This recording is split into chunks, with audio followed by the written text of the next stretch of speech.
Alors bonjour Gilles et désolé pour cet imprévu. Comme vous savez, on ne choisit pas quand la préfecture décide d'autoriser une manifestation. Et généralement, si on veut éviter de repasser par un méandre de secrétaire, de standards, etc., il vaut mieux répondre. Alors, je crois que Georges voulait parler avec vous de ce qui se passe en Roumanie, en particulier bah, de cette démocratie qui n'en est plus une puisque les gens, bien les élections n'en sont plus, les candidats, n'ont plus le droit de candidater et l'Union européenne regarde ça avec bienveillance en disant: «Ils ont bien raison, tout ça c'est pas bien, c'est la faute des Russes», et cetera. Mais vous, qu'est-ce que vous en pensez, cher Gilles, de cette question et de ce qui se passe justement, avec la Roumanie? C'est somme toute assez simple. L'Union européenne, EURSS, remet en vigueur la doctrine Brejnev dite de la souveraineté limitée. Brejnev expliquait que les pays du bloc de l'Est avaient le droit de décider, bien sûr, c'était des États, ils pouvaient faire des élections, ils pouvaient faire toutes sortes de choses, mais dans un cadre défini à Moscou. Là, c'est exactement la même chose, mais dans un cadre défini à Bruxelles. Donc, il y a une souveraineté limitée. On peut voter pour des candidats qui sont pour Bruxelles. Les candidats qui ne sont pas pour Bruxelles ne peuvent pas être candidats.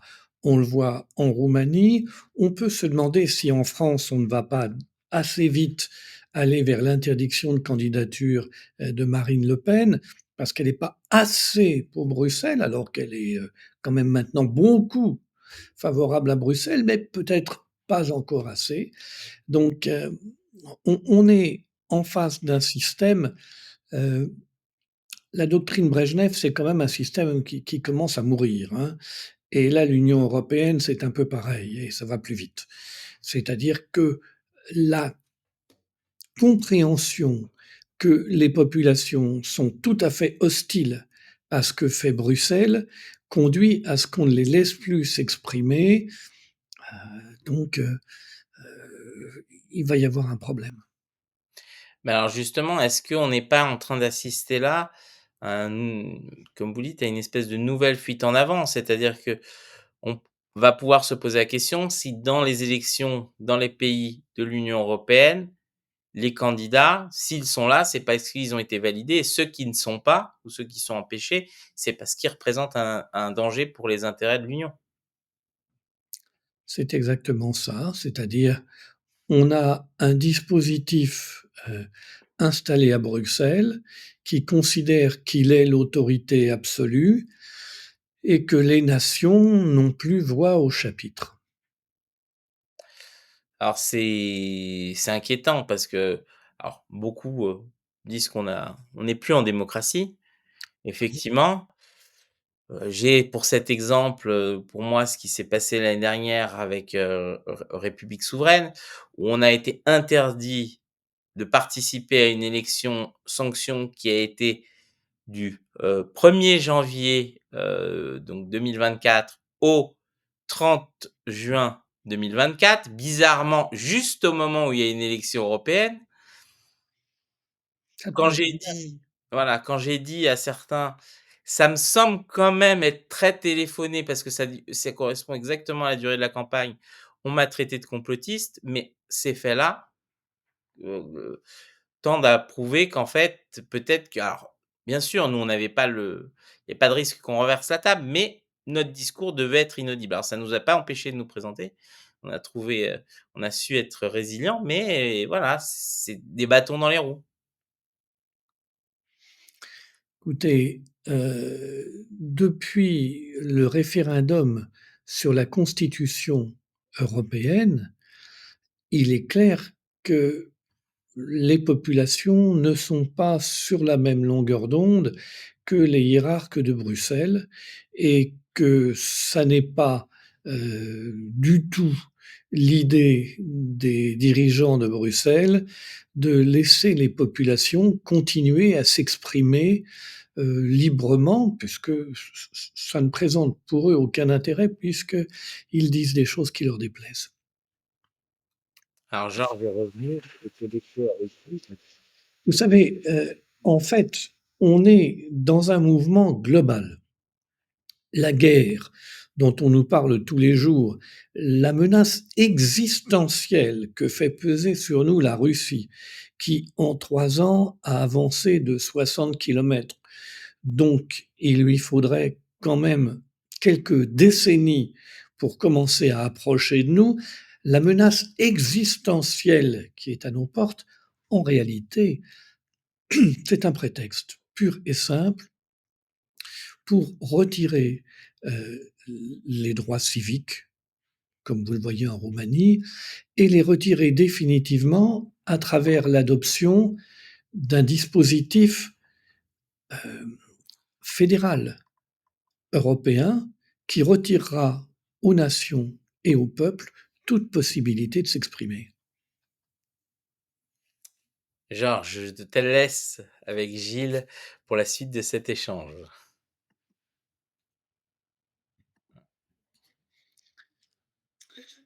Merci Pedro, merci Gilles. Mais juste, je réponds. Non, je ne vais pas déjeuner avec Monsieur le Préfet. On, juste, on choisit un endroit où il y aura une manifestation. Je discute avec les gens en dessous. Voilà. euh, c'est quand même la sidération, ce qui se passe en Roumanie. Alors, la manière dont c'est fait est très étonnante. Que pensez-vous, Gilles, de la non-couverture de cet événement sur les médias français? En particulier, très très nombreuses manifestations qui ont eu lieu pendant toute la semaine et les rassemblements depuis hier soir en Roumanie pour s'opposer à cette décision du Conseil constitutionnel de Roumanie. Les anglo-saxons disent business as usual. La presse française fait comme elle fait d'habitude. Est-ce que vous avez noté la couverture par la presse française des événements qui n'intéressent pas le narratif, le storytelling du macronisme? Ça n'existe pas. Ça n'existe pas. Euh, Par exemple, ce qui se passe en Syrie aujourd'hui, où le régime est en train de liquider les chrétiens physiquement en assassinant des centaines et des centaines de gens. Ça a été présenté d'abord comme une révolte des anciens partisans d'Assad. Maintenant, c'est un peu plus difficile. On dit des heurts interreligieux. Mais dire que des gens se révoltent quand le régime diffuse des images de personnes qu'on égorge devant la caméra, c'est difficile de dire que c'est une révolte de présenter son cou devant une lame pour se faire égorger. C'est une manière particulière de se révolter, qui convient tout à fait à la presse mainstream française. On doit faire cependant une exception pour le groupe de Vincent Bolloré, dont il faut dire à quel point il a le courage de laisser un espace et une chance à la vérité. Et ça, c'est quand même, il n'y a que lui qui le fait. On est un Trumpiste maintenant. D'ailleurs, c'est assez amusant parce qu'on a en même temps, au même moment, hein, en même temps macroniste, on a sur BFM TV des experts qui nous expliquent que Trump est un agent du KGB Ah carrément. oui, Hein. Et en même temps, Monsieur Saadé qui possède BFM TV, qui va dans le bureau ovale avec Donald Trump pour faire un investissement de 20 milliards aux États-Unis. C'est original. ça n'a aucune importance. Vous savez, il y a les affaires, et pour faire des affaires, il y a deux choses. Il y a les affaires qu'on fait et le storytelling qu'on raconte. Vous savez, ceux qui vendaient du Zyklon B en 1943 aux Allemands n'allaient pas courir partout en expliquant à quoi servait le Zyklon B. Le Zyklon B, il était censé servir dans l'agriculture. Alors pour revenir à la Roumanie, on a une question de Claire sur le rôle joué par notre émissaire, puisqu'on a appris que l'ambassadeur de France en Roumanie est allé voir le président du le Conseil constitutionnel roumain, le monsieur Ferrand local, peut-être que c'était lié à tout à fait autre chose, peut-être que pas. Qu'est-ce que vous en pensez? Est-ce que nous aurions, interféré directement dans cette élection? C'est très probable. Emmanuel Macron a le sentiment que s'il ne peut pas trouver la guerre qui lui permettrait de prolonger indéfiniment son mandat, il peut et doit devenir le président de l'Union européenne et donc dès maintenant, il considère que son rôle personnel est de faire la loi en Europe, d'être le nouveau Brejnev. Vous savez, le problème avec le théâtre, c'est qu'on a envie de jouer tous les rôles. Alors, bon, il a beaucoup joué celui d'amuseur public. Vous avez les photos de la fête de la musique dont on se souvient encore et qui ont été diffusées par l'Élysée sur le site officiel. Il veut maintenant des postures plus difficiles. Je lis qu'on dit bientôt Trump sera un nazi. Pas bientôt, c'est déjà fait. Vous avez des doctes personnalités qui expliquent que la montée de Trump, c'est exactement la montée du nazisme et qui nous racontent dans le détail comment les États-Unis connaissent une montée comparable à celle d'Hitler et que Trump, c'est Hitler. Je crois que Pascal Rieu n'a pas dit bientôt, il a dit tantôt. Il a dit tantôt c'est KGB, tantôt c'est Oui, nazi. eh Donc ben, de toute façon, c'est la même chose. Ce sont les méchants. Et donc le camp du bien se bat contre tous les méchants, c'est naturel.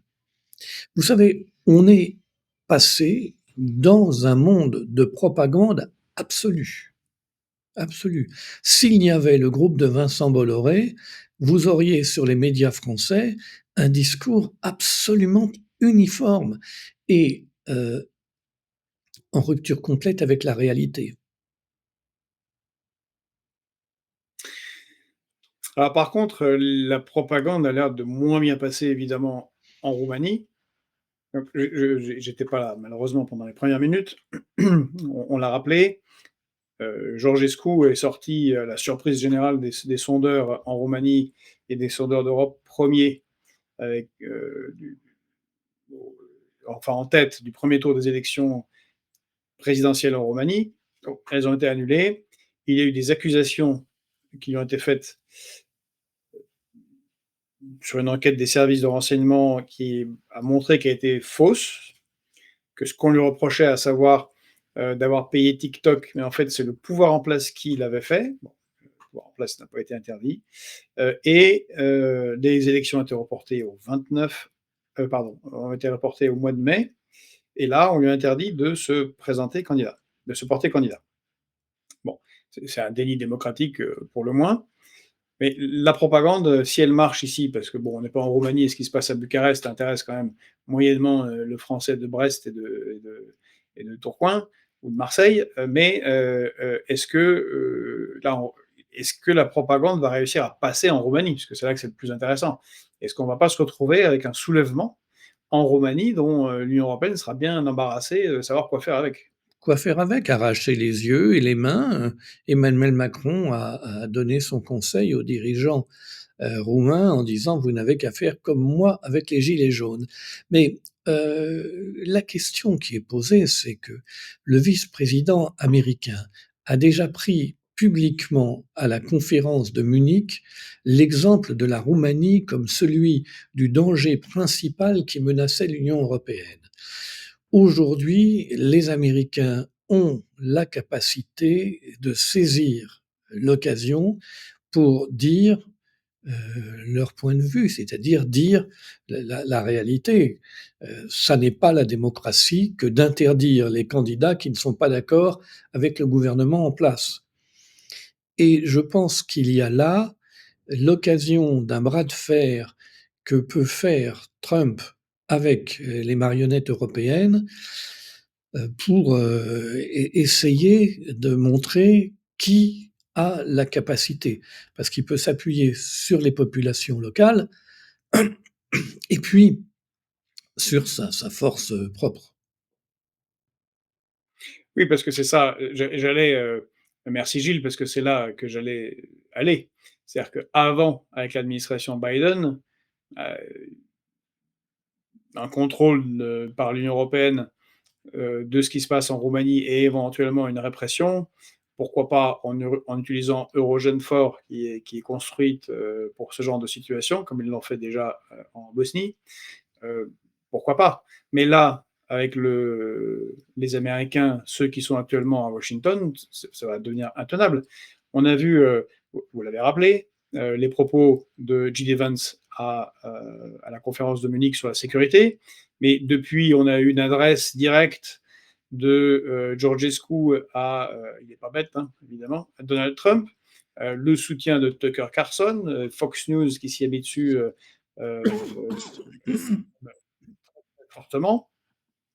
Et ce matin ou plutôt ce matin pour nous, mais donc hier soir, en début de soirée aux États-Unis, Elon Musk a fait plusieurs tweets en retweeté des dizaines de millions de fois sur ce qui se passe en Roumanie, en Europe est inacceptable, c'est un déni de démocratie. Bon, ça va être dur pour les européistes de Bruxelles de faire passer la pilule avec les États-Unis qui s'y opposent. C'est une situation bien, difficile pour les dirigeants de Bruxelles, car vous avez vu que le principal de leur activité, c'est d'arriver à répondre favorablement aux ordres de Donald Trump sur la multiplication de leur budget militaire. Et toutes les réunions qu'ils ont faites, ils chantent bien sûr que ce qui est terrible, c'est la menace existentielle de la Russie, mais ils n'y croient pas. Mais la conclusion, c'est de faire ce que demande Donald Trump, c'est-à-dire augmenter le budget militaire. Donc, si ils arrivent à répondre favorablement à Donald Trump pour essayer de le calmer et de lui faire plaisir, ils sont aussi en face de la difficulté qu'ils ne peuvent pas dire à la population on va arrêter les dépenses médicales, on va arrêter les dépenses sociales, on va arrêter les dépenses de police et de gendarmerie pour aller dans les dépenses de défense internationale pour faire plaisir aux Américains. Donc, ils ne peuvent pas dire que leur principale préoccupation, c'est de dire oui à Donald Trump sur l'argent, sur l'armée et sur les matériels, parce que ce qui sera acheté avec cet argent, c'est des matériels américains. On ne peut pas dire oui à Donald Trump en le montrant à la population. Donc, on est obligé de faire un narratif qui dit c'est de la faute de Poutine qui était mourant il y a quelques jours, qui est aujourd'hui surpuissant. Alors, on prend les gens pour des imbéciles, mais c'est pas un problème puisque les expériences de 1000 grammes nous montrent que 80% de la population a du mal à résister immédiatement à un pouvoir fort.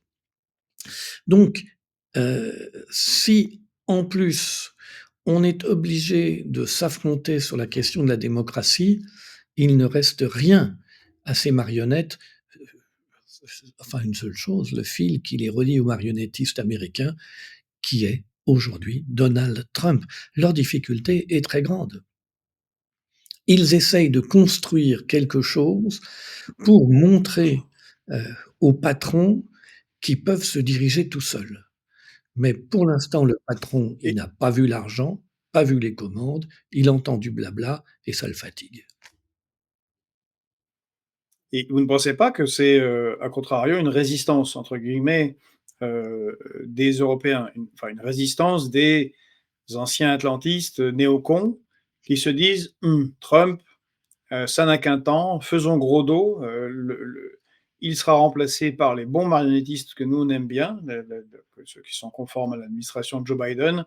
Peut-être dans 2 ans, le Congrès va Oui, basculer et puis, allez savoir, peut-être qu'un drame va arriver, à ce Donald Trump. Ça a failli arriver à Butler, il y a quelques mois. ils ont dans un premier temps euh, misé sur l'assassinat de Trump et Vance, mais ça ne s'est pas fait rapidement. Même si probablement il y a toutes sortes de gens aux États-Unis qui pensent à ça, mais il y a toujours aux États-Unis des gens qui pensent à assassiner les présidents. Mais là, ils se rendent compte que Trump s'installe dans la durée et c'est pour eux un grand malheur.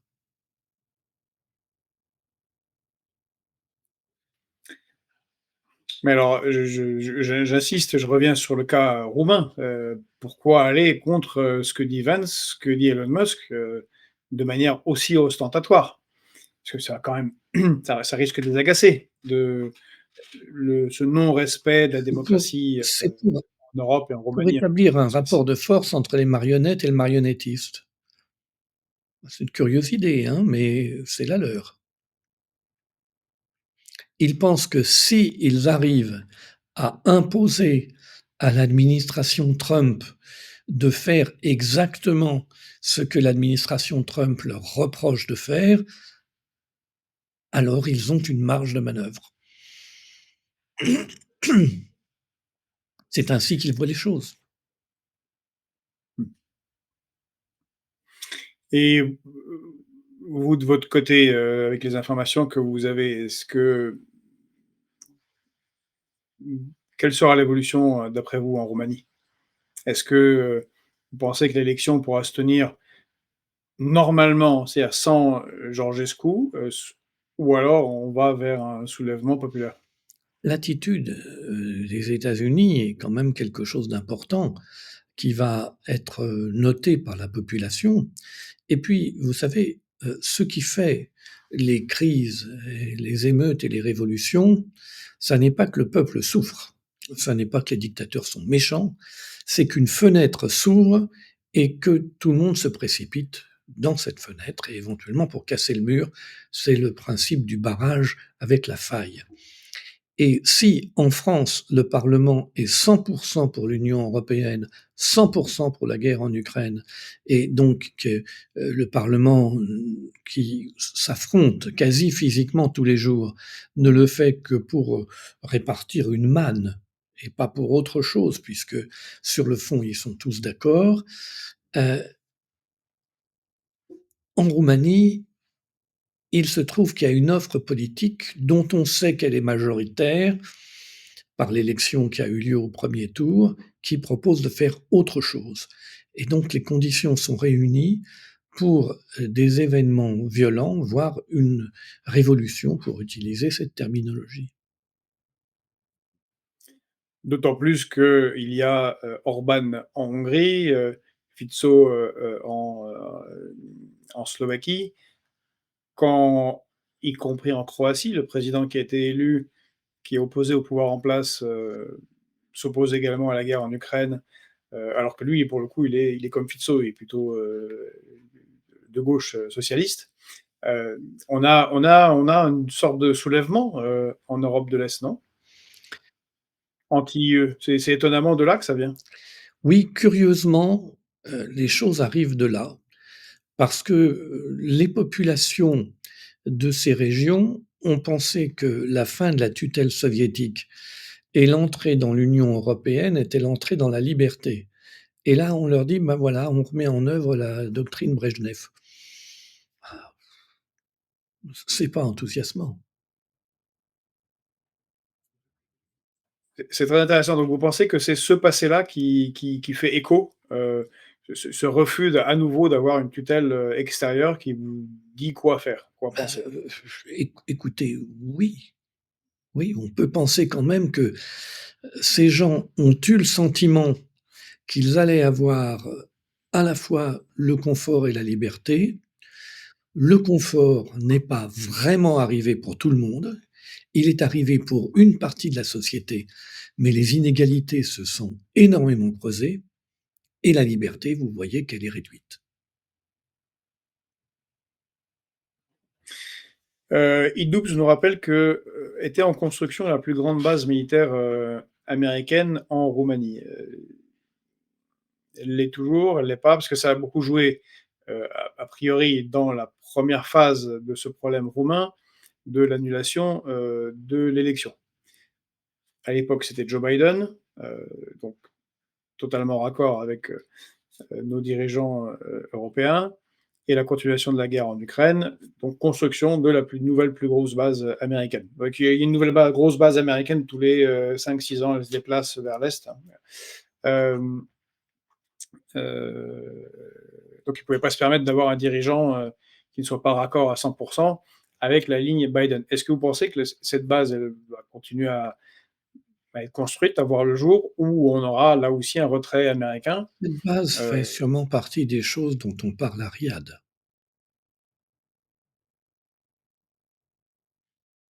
mais en toute logique, s'il y a, un recul des troupes américaines, cette base devrait être abandonnée.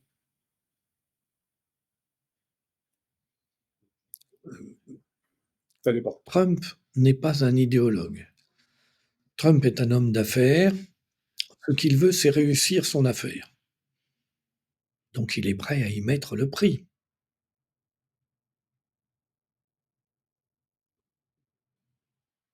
Ouais, OK. Et ça nous dit quoi de l'OTAN, selon vous? Est-ce que l'organisation, va tenir ou, elle va sauter? Parce que là aussi, on a alors, j'ai l'impression qu'ils ont une technique, c'est d'utiliser, le trublion, Elon Musk et sa manière, un peu, déjantée de communiquer sur son réseau X pour tester les choses.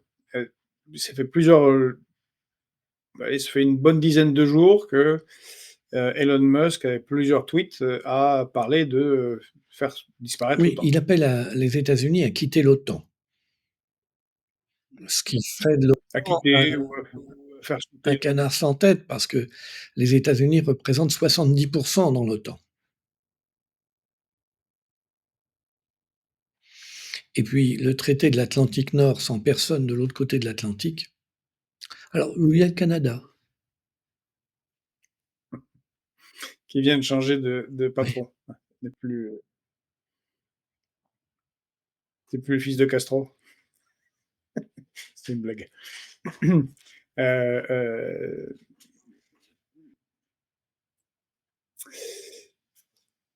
est-ce que, selon vous, les Européens vont tenir, et suivre leur fantasme de reconstituer, une OTAN, réduite, une Europe puissance, une Europe avec sa défense à elle?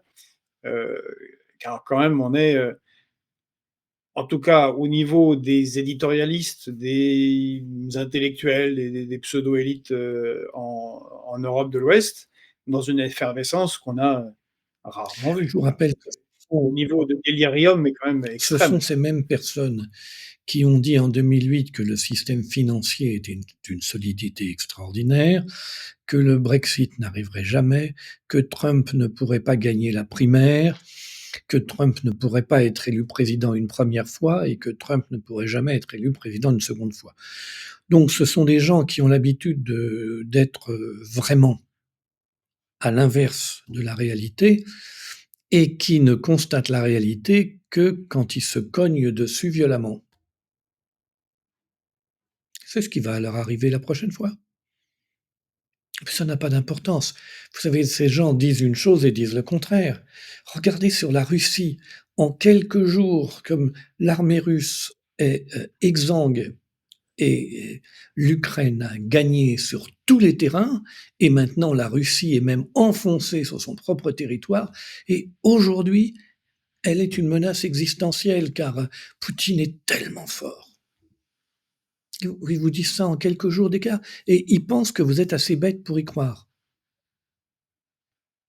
Bon, il faut reconnaître à monsieur, Rochebain, et à, comment il s'appelle?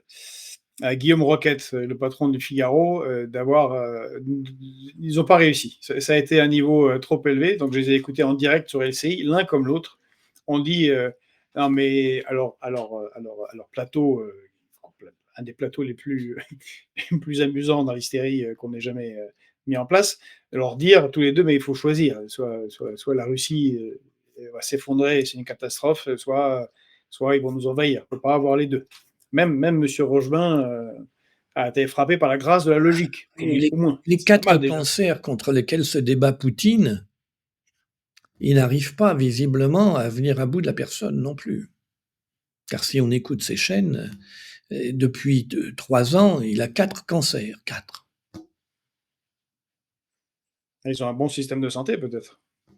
Ils sont pourtant à genoux à cause de nos sanctions. Mmh.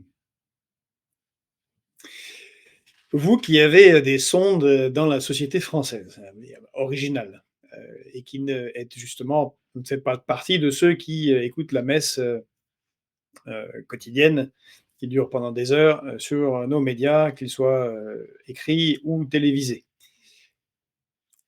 Est-ce que vous pensez que, cette, propagande, a un effet sur la France profonde? Alors je ne parle pas des centres urbains et des classes moyennes supérieures. Je ne parle pas des abonnés, à Libération, ni à l'Express, ni au Point, ni, au Monde. Évidemment, je parle des Français, c'est-à-dire les 95 autres pourcents. Est-ce que ou pour une première fois, on a, quelque chose qui ne ça rentre pas, ça ricoche? Non, ça marche. Ça Bon, ça marche comme marche? d'habitude.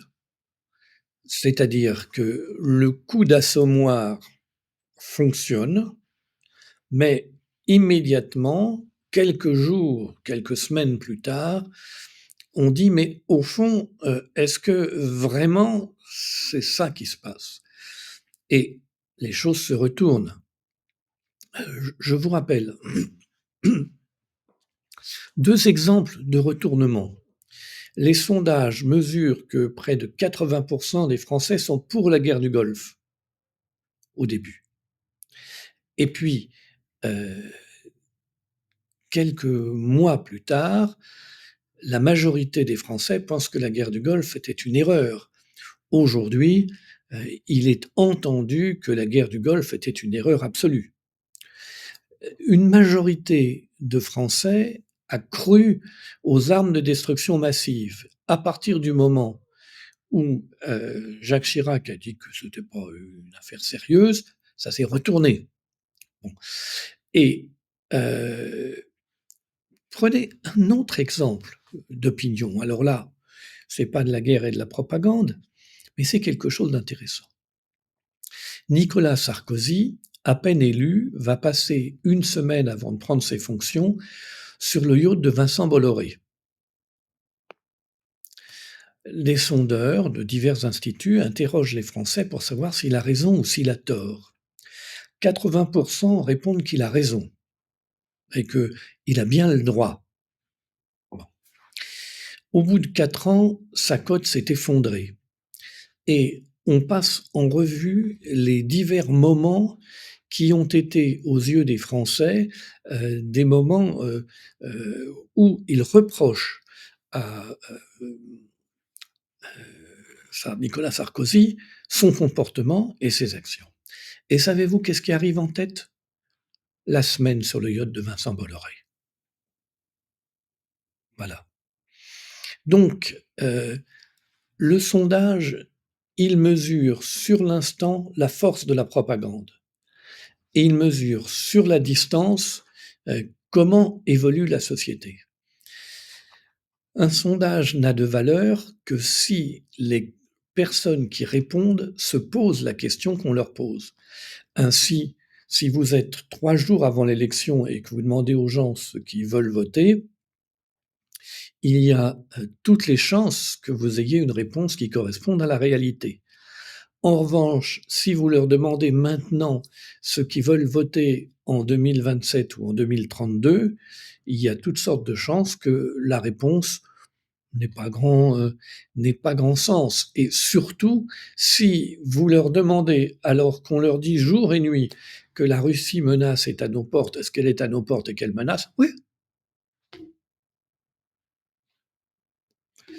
Vous savez, le sondage, c'est un coup de téléphone à 19h55 et vous avez 30 secondes pour répondre.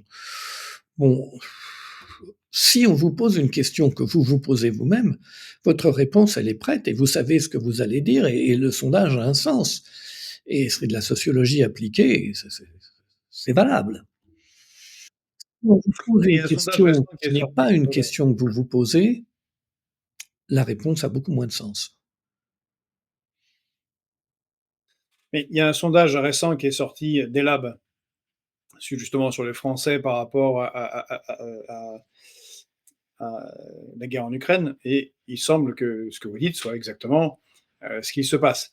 Mais comment diable, j'ai une question que moi ça m'a semblé très, très étrange. Comment diable ont-ils trouvé 6 de sympathisants, élevés qui trouvent Poutine, très bien et qui croient Poutine. Ce sondage m'a semblé, biaisé. Quand j'ai lu cette ligne-là, je me suis dit: «C'est pas possible, 6 de élevés trouvent Poutine, bien». C'est Parce que, hem, la façon dont sont faites les études font que quand on arrive à des chiffres qui sont faibles, les le détail n'est plus significatif. Les grandes masses ont du sens, mais le détail n'est plus significatif. Par exemple, dans les derniers sondages, c'est quand même quelque chose d'intéressant de noter que à la question Poutine fait peur, 70% ont peur de Poutine. Faut-il s'armer? 80% pensent qu'il faut s'armer. Est-ce que c'est la guerre qui menace, la menace existentielle? Tout ça, on est entre 60 et 80. Est-ce que vous êtes prêt à faire quelque chose avec votre argent ou à aller quelque part ou vous engager quelque part? 85% dit non. C'est ce chiffre-là qui a du sens. Les gens réfléchissent depuis 3 ans. Est-ce que je suis prêt à mourir pour Donetsk? Et la réponse est non. Est-ce que je suis prêt à mourir pour la Crimée? La réponse est non. Est-ce que je suis prêt à envoyer mes enfants en Crimée? La réponse est non. Est-ce que je suis prêt à donner mon livret A pour la Crimée? La réponse est non. Donc, toutes les vraies questions, la réponse est non. Ensuite, on vous dit à la télé que tout va mal. Est-ce que tout va mal? Tout va mal. Mais dans ce sondage, la seule question qui a du sens, c'est celle que les gens se sont posées depuis 3 ans, c'est-à-dire est-ce que je suis prêt à faire quelque chose pour l'Ukraine? Est-ce que je me sens concerné par cette affaire ukrainienne? alors, certains analystes militaires, en particulier, américains où la parole, est, visiblement beaucoup plus libre qu'en Europe, analysent depuis maintenant plus de 18 mois avec une, très grande stabilité, que la stratégie de l'armée russe est une stratégie d'attrition lente, de consommation faible, de ces hommes, donc de faibles pertes relativement aux pertes ukrainiennes, et que leur objectif est un objectif assez classique dans les cas d'études de guerre, qui est la destruction, l'affaiblissement de l'armée euh, en face, plutôt que la conquête de terrain, afin de permettre l'offensive finale qui, elle, est destructrice car l'armée est exsangue. On a depuis, en dehors de ça, on a quand même depuis quelques mois une avancée lente mais certaine. Et quand on dit pendant 3 ans, la Russie n'a plus beaucoup bougé, c'est en fait, elle n'a pas bougé pendant longtemps, mais là, elle bouge depuis 2 ou 3 mois euh, en prenant des nœuds de défense importants ukrainiens. Le dernier est Pokrovsk. Là, on a vu hier l'offensive, enfin ce week-end, l'offensive russe à Kursk. Comme je le disais tout à l'heure, on a ce problème permanent dans cette zone du monde des boues qui suivent le début du printemps, le dégel, et qui rendent le terrain absolument impraticable pour les véhicules et quasiment pour les êtres humains jusqu'à fin avril. Est-ce que est-ce qu'on n'est pas devant une situation où potentiellement, si ces experts militaires ont raison, où en fait on a bien eu une guerre d'attrition de la part de la Russie et on aurait, d'autant plus que maintenant les Américains retirent leur aide, une offensive majeure à venir au printemps qui, elle, poserait un vrai problème aux Européens, parce que là, ça serait une défaite cuisante et totale de l'Ukraine. Dans ce cas-là, quid? On est pour l'instant installé dans une guerre de modèle 1914. On a des tranchées qui se font face et qui ne bougent pratiquement pas. Les avancées sont rares. De temps en temps, quand l'opportunité se présente pour les Russes, ils prennent une ville plus ou moins importante, mais il faut que ce soit possible dans des conditions où ils ne consomment pas beaucoup de forces humaines et de matériel. Ils sont extrêmement économes et leur ambition, c'est de faire effectivement qu'il y ait en face plus d'armées du tout. À ce moment-là, ils ne lanceront pas la grande offensive, ils iront sur le tapis vert. Ils iront sur le tapis vert de la négociation en disant: «Vous n'avez plus d'armée. Alors voilà, heu qu'est-ce que vous allez faire? Vous allez, envoyer la bombe atomique de monsieur Macron? Peut-être pas la bonne idée».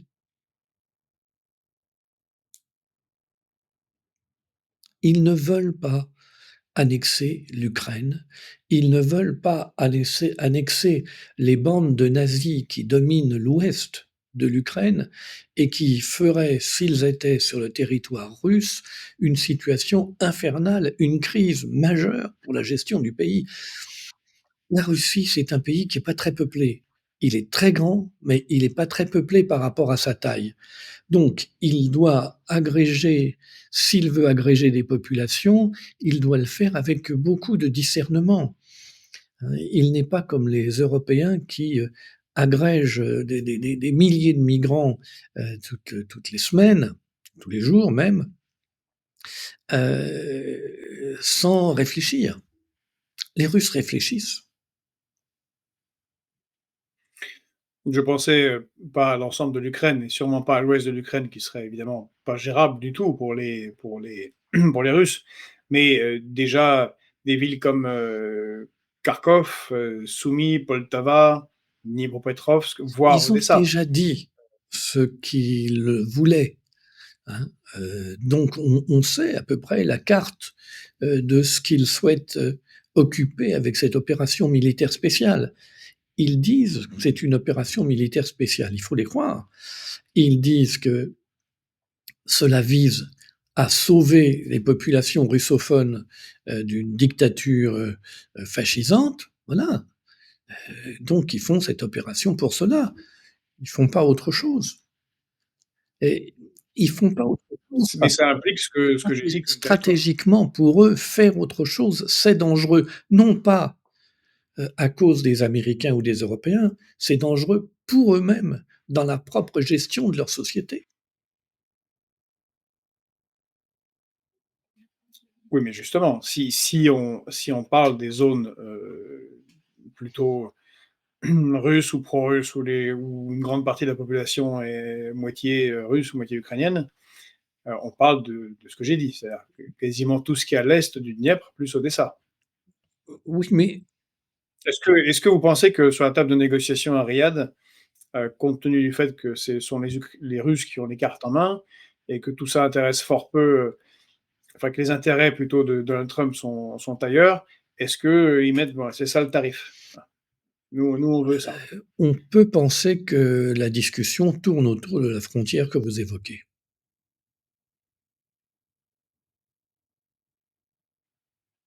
Est-ce que vous pensez qu'on le saura bientôt ou on a encore, parce qu'a priori les négociations les plus compliquées Vous portent sur savez, dans sur d'autres domaines. Donald Trump est un homme d'affaires. Si vous avez déjà été dans des grandes négociations d'affaires, il y a une caractéristique, c'est qu'on est d'accord pour ne rien dire jusqu'au moment où on présente ensemble des conclusions qui sont irrévocables. C'est exactement ce qui se passe. Les Européens s'agitent, mais ils ne sont pas à Riyad. Un jour va sortir de Riyad une conclusion. Alors, vous savez qui est au téléphone à Riyad? Les Chinois. La discussion se fait à trois. Les Russes et les Américains sont ensemble. Et ensuite, quand ils sont ensemble d'accord avec une idée, une proposition, ils appellent les Chinois en disant dites donc, amis chinois, est-ce que maintenant qu'on est d'accord tous les deux, on serait d'accord tous les trois? Alors les Chinois disent oui, mais il y a ceci, il y a cela. Et alors, on voit les desiderata des Chinois, mais vous avez vu que Chinois, Russes et Américains ont voté ensemble au Conseil de sécurité la résolution sur l'Ukraine, qui fait tant souffrir et pleurer messieurs Starmer et Macron. Mais pas au point de mettre leur veto au Conseil de sécurité.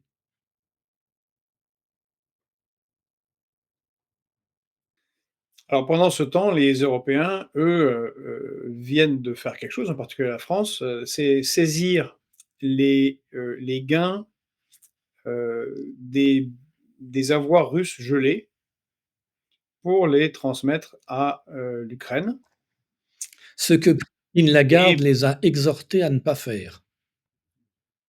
oui, bien évidemment. Vous pourrez nous expliquer pourquoi madame Christine Lagarde, qu'on peut difficilement supposer d'être un agent du Kremlin et une amie de Vladimir Tout le Poutine, monde est un agent de ne Poutine, pas vous faire et moi déjà. Trump, Musk, Vance, heu, il est fort ce Poutine. Non, elle le dit simplement parce qu'il y a des règles financières internationales qui protègent les investissements.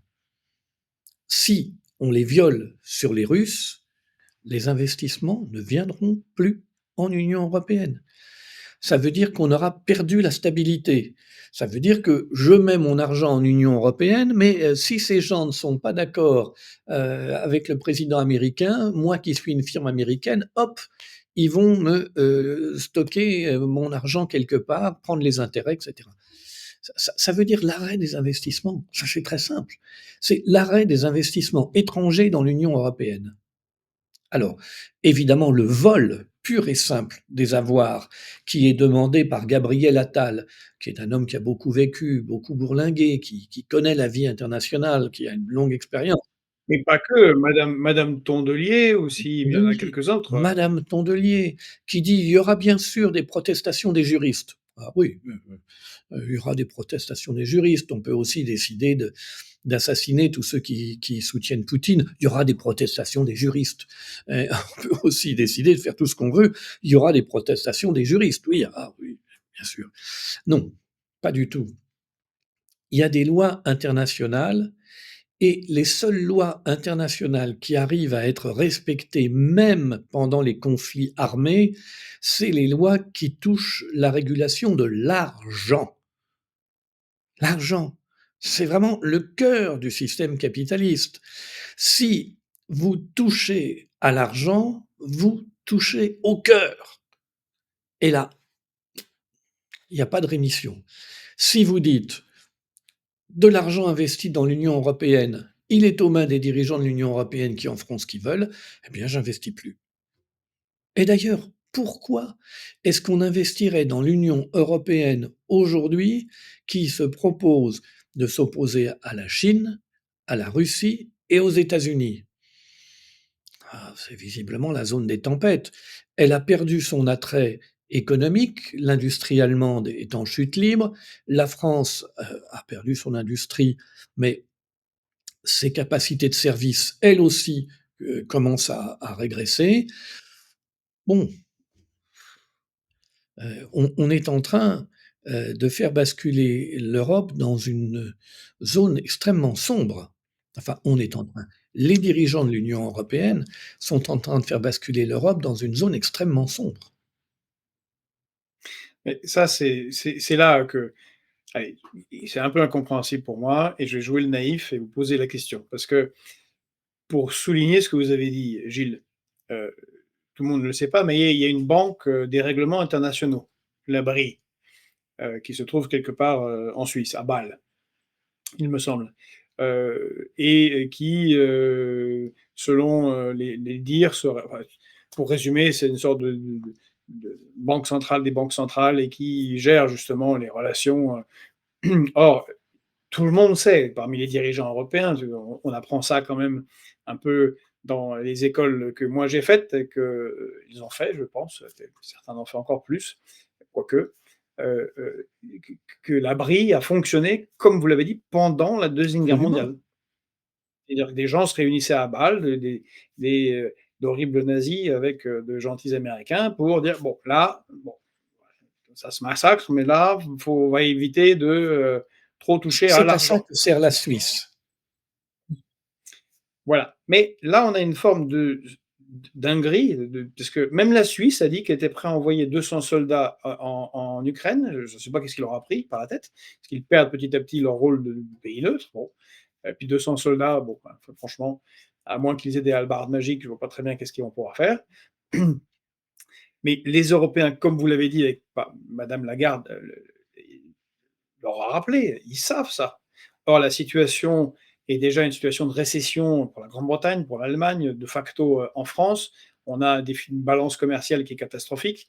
Heu on va faire un emprunt, avec à des taux d'intérêt, extrêmement élevés. Certains pays comme la France sont absolument endettés.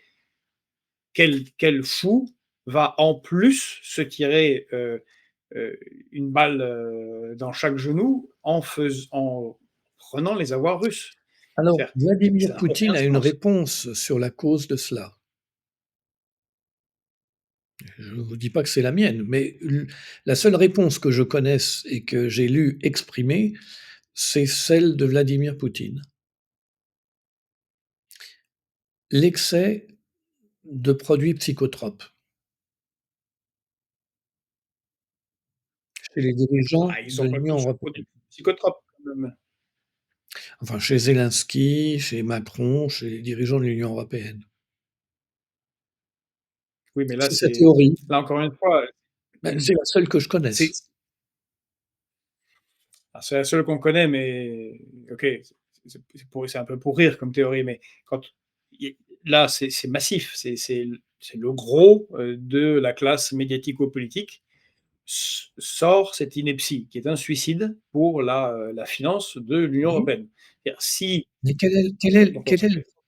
pour nos auditeurs, pour que ce soit clair pour Quel nos est le auditeurs, problème? si jamais Vous ça se savez, en faisait 14, l'ensemble de la classe politique, à l'exception de Jean Jaurès qu'on a tué et on a acquitté son assassin, était persuadé qu'on allait à Berlin et que la guerre serait finie en un mois. En un mois, on serait à Berlin. En un mois, on serait à Berlin. Souvenez-vous de ça. Et en 40, nous vaincrons parce que nous sommes les plus forts. Mais tout le monde le croyait. Il n'y avait pas une seule personne dans un coin disant on ne sera pas à Berlin dans un mois. D'abord, on l'aurait fait taire, mais en plus, il ne s'en trouvait pas. La capacité à s'envoler dans l'irréalisme de manière collective pour la petite bourgeoisie est une caractéristique propre de cette classe sociale. Or, vous voyez bien que ce ne sont pas les milliardaires qui sont aux affaires en ce moment, c'est la petite bourgeoisie. Les milliardaires, monsieur Saadé, il est dans le bureau ovale et il gère des milliards à investir aux États-Unis. Il n'est pas dans cette folie-là. Alors, bien sûr, il dit à ses chaînes de dire ce que dit Macron, jusqu'au jour où il en aura marre. Pour l'instant, c'est une petite bourgeoisie, un boboland de luxe qui s'agite entre Paris, Bruxelles, Bonn, Londres. Mais c'est une petite bourgeoisie qui est là pour servir les intérêts de la grande. La grande ne comprend pas très bien pourquoi ils se sont embarqués dans cette idée folle, mais elle n'a pas encore sifflé la fin de la récré parce qu'elle ne voit pas exactement où l'argent va tomber. Vous comprenez? Si vous avez des milliards, Georges, c'est peut-être votre cas, si vous avez des milliards, vous n'allez pas risquer d'en perdre 20, 30 ou 40 parce que vous avez misé sur le mauvais cheval. ah Donc, non. vous n'allez pas miser sur l'échec de Trump, vous n'allez pas miser sur la mort de Poutine, sur la fin de l'armée russe, sur le triomphe de Macron, vous allez miser sur rien du tout, vous allez attendre. Enfin, en attendant, Trump a le soutien de sa population, il a été élu contre l'ensemble du système médiatique, à l'exception de Fox, qui est tenu par le Bolloré local. Bon, voilà. Donc là, c'est solide, ça fonctionne. Vous voyez, dans le chat, Gilles, il y a Hypatie qui écrit: «Georges ne mesure pas la connerie» et quelqu'un a écrit, plus haut, je l'ai perdu: «Même Georges a l'air, perdu» et j'avoue, malgré vos explications, ma perplexité est la plus totale, surtout sur cette question d'argent. Car j'accepte tous les Russes sont des horribles pervers qui boivent de la vodka et chevauchent des ours complètement cons et Trump est un nazi et nous sommes le plus parfaite démocratie que, et la plus libre, les plus libres pays que le monde ait jamais vu. Tout ça est compréhensible, acceptable et on voit pourquoi ils le disent. Mais que cette classe qui est quand même euh, capitaliste, qui doit rendre des comptes aussi. Hein, quand même, Emmanuel Macron, pendant sous son règne, les gens les plus riches se sont considérablement enrichis, se tire une balle dans le pied sur les questions d'argent, ça, ça m'est parfaitement incompréhensible. Je suis surpris qu'il n'y ait pas eu plusieurs coups de fil un peu agacés déjà à l'Élysée en disant là, bonhomme, c'est pas bon. Tu peux fournir toutes les Césars, les chars, tous les machins que vous voulez à l'Ukraine, c'est très bien, ça fait tourner le business. Mais par contre, que vous touchiez aux avoirs des Russes, ne serait-ce que les bénéfices de ces avoirs russes, et les reverser aux Ukrainiens, va nous coûter Mais il y a des quelqu'un qui le dit il 1000 y a fois plus quelqu'un cher. qui le dit régulièrement, elle s'appelle Christine Lagarde, elle préside la Banque centrale européenne. Elle vous dit: «Ne touchez pas à ça, c'est la boîte de Pandore, ensuite on est mort».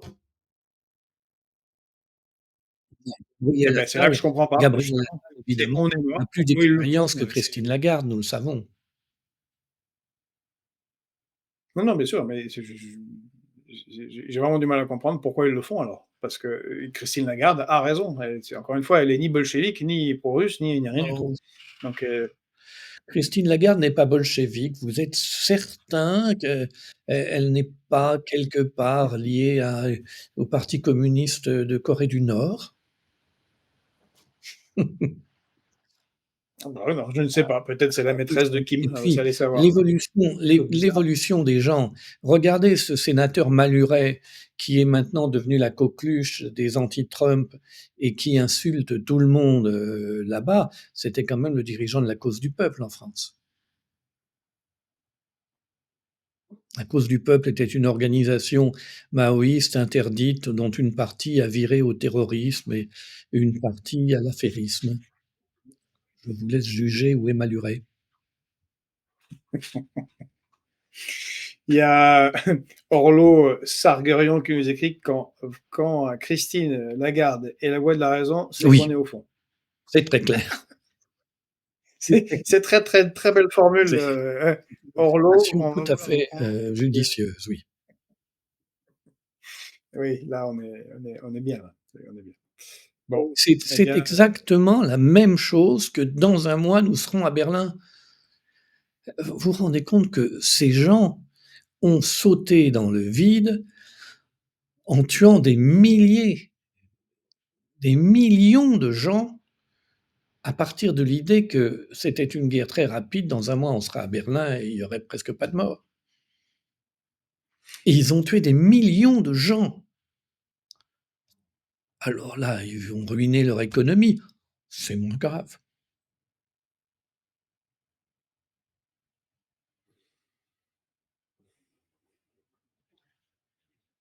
j'avoue, toujours ma perspective. Mmh mh.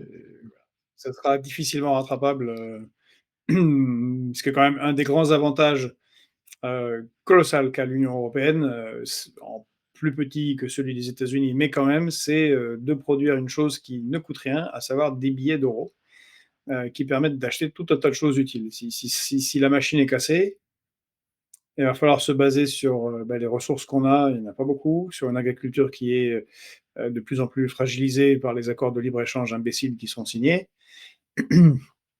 Vous savez, Heu, les historiens, eux, comprendront ce que vous ne comprenez pas. Ça s'appelle le suicide d'une civilisation. Vous savez, nous ne serions pas la première civilisation à nous suicider. Il faut savoir ça. Nous ne serions pas la première civilisation à nous suicider. Ce à quoi on assiste, c'est au suicide d'une civilisation. On y assiste de toutes les façons. Les campagnes de Bruxelles sur la femme se libère par le hijab, est-ce que ce n'est pas le suicide d'une civilisation? Bien sûr que si. C'est exactement la même chose. Le parti socialiste qui, fait une motion de censure contre un gouvernement dont il laisse passer le budget et toutes les décisions, et il fait une motion de censure sur le fait que le premier ministre a dit que certains Français ressentaient l'immigration comme, je ne sais plus le terme utilisé, une submersion. Ça veut dire, globalement, entre les travailleurs français et les migrants qui sont là pour les remplacer à 3 sous, nous avons fait notre choix, ce sont les migrants. Ben voilà, c'est le suicide. Mais, qui a renversé l'Empire romain? Qui avait mis en place les soldats qui ont renversé l'Empire romain? Les dirigeants de l'Empire romain qui, ne trouvant plus personne qui avait envie d'épouser le métier des armes pour défendre Rome, sont allés chercher des barbares euh, pour défendre l'Empire. Et à un moment, ces barbares ont dit bah, c'est bien, on va prendre l'Empire. Hein. Les civilisations, elles ne disparaissent pas sous le coup des autres, mais sous l'effet de leur propre faiblesse. L'Empire romain n'est pas tombé sous les Visigoths et les Ostrogoths, mais par sa propre faiblesse. Et les empires mayas, tous ces empires-là, ils sont tombés par suicide. Eh bien, l'Europe est en train de se suicider sous vos yeux, mesdames et messieurs, cher Georges.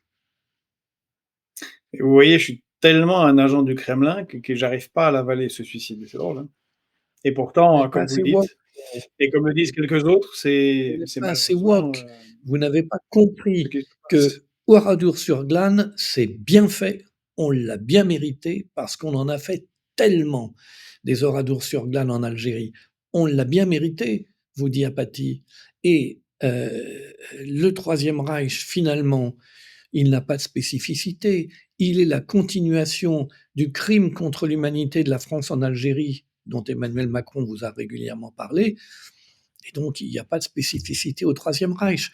Effondrement, effondrement de la pensée. On a une question de Fred Krum. Hem, allez, avec un peu de positif. Si quand le conflit Ukraine-Russie sera fini, que ce soit par l'enfoncement des lignes ukrainiennes, capitulation généralisée ou plutôt un accord qui sera décidé à Riyad et qui sera imposé aux Européens qui n'ont pas le choix, est-ce que, en dehors de la marche à suivre, est-ce qu'une, un retour de ces relations avec la Russie sera possible?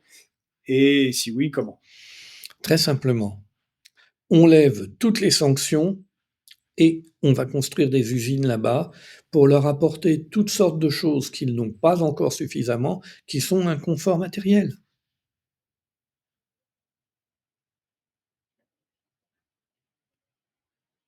Bien entendu. On fait exactement ce qu'ils ont proposé quand l'URSS est tombée, la maison commune européenne. Nous avons les matières premières à n'en plus pouvoir. Vous avez des technologies et un art de vivre. On pourrait échanger. Voilà, C'est ce que voulaient les Russes avant, hein, voilà. on a quelqu'un qui nous parle de la caste sorosienne. Est-ce que ceux-là ont l'air quand même très, très, très, très volontaires pour continuer leur œuvre de destruction? Mais ces gens, ils pensent qu'ils vont l'emporter sur la distance parce qu'ils veulent détruire les nations. Et l'Union européenne, c'est un proxy pour détruire les nations européennes. Ensuite, ils détruiront l'Union européenne. Hein, vous savez, c'est exactement comme le nouveau DRH qui est engagé pour licencier tous les personnels et fermer l'usine, et qu'ensuite on licencie puisqu'il ne reste plus que lui. L'Union européenne, c'est cet idiot utile.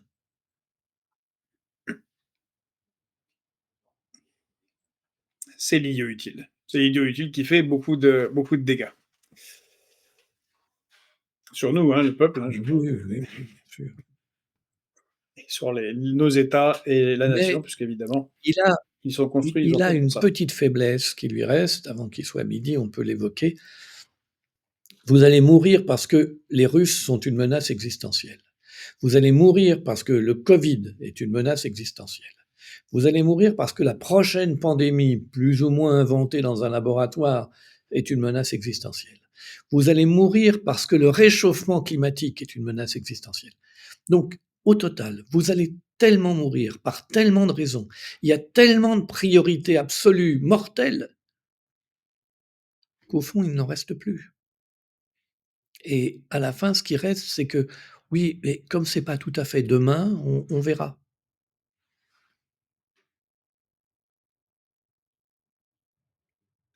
À la fin, la somme de toutes les peurs s'annule. Très belle phrase.